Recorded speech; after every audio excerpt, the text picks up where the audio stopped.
Against? Abstentions? Split vote on part 2. Those who are in favor? Le premier vice-président de l'Assemblée nationale, l'honorable Jean-Marc Kabound Akabound, a coprésidé ce lundi 18 novembre 2019 à Kigali avec Alex Aguisse Saliba, député européen de l'île de Malte, la réunion de la Commission paritaire des affaires politiques ACP Union européenne. À l'ordre du jour, l'harmonisation des conclusions issues des travaux parlementaires de ACP et ceux de leurs collègues de l'Union européenne.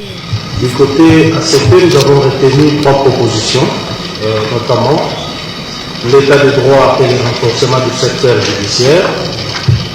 2. Le rôle du Parlement dans le renforcement de la sécurité internationale. Et enfin 3. Le rôle du Parlement dans l'intégration des personnes handicapées en tant qu'électeurs, candidats et législateurs. Plusieurs questions étaient au menu. Il s'agit notamment de l'approbation du procès verbal de la réunion tenue à Bucarest en Roumanie le 16 mars dernier, l'examen de l'avant-projet sur la démocratie et le respect de constitution dans les pays de l'Union européenne et ACP. Le dialogue politique au titre de l'article 8 de l'accord de Cotonou, ainsi que la date de la prochaine réunion.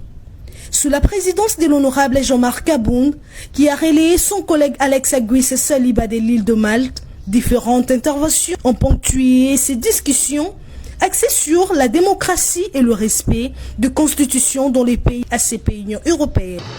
Le programme de développement à l'horizon 2030 souligne la nécessité de faire émerger des sociétés pacifiques, équitables et inclusives, offrant un accès équitable à la justice et fondée sur le respect des droits de l'homme, l'efficacité de l'état de droit et la bonne gouvernance à tous les niveaux, ainsi que sur des institutions transparentes, efficaces et responsables.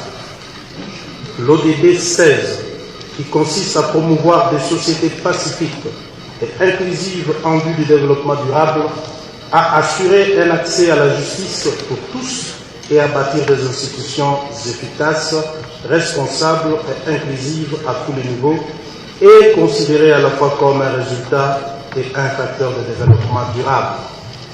La réforme judiciaire peut être considérée comme étant liée au développement à 2 égards, sur le plan constitutif et instrumental, à travers un certain nombre de concepts plus vastes englobant la réforme juridique, le développement, l'état des droits, la gouvernance et les capitales sociales.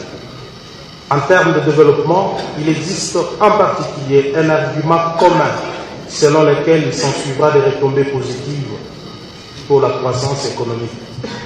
La réforme judiciaire pourrait s'expliquer par d'autres aspects du développement à travers des notions telles que l'état des droits, la gouvernance et les capitales sociales.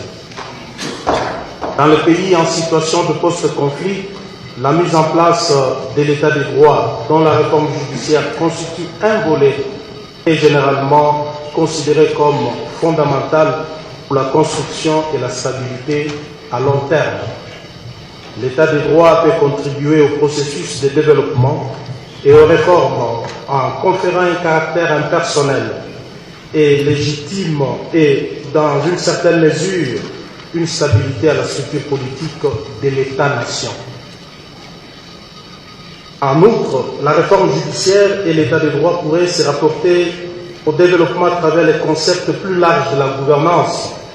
Des travaux empiriques ont permis d'établir que la gouvernance produit un effet positif et causal sur le développement économique. Il existe une corrélation entre certains défis auxquels le processus de développement est confronté en matière de réforme judiciaire. Nous allons à présent inviter le ministre de la Justice du Rwanda à s'exprimer sur la question. Monsieur le ministre, ici représenté, vous avez la parole pour 10 minutes.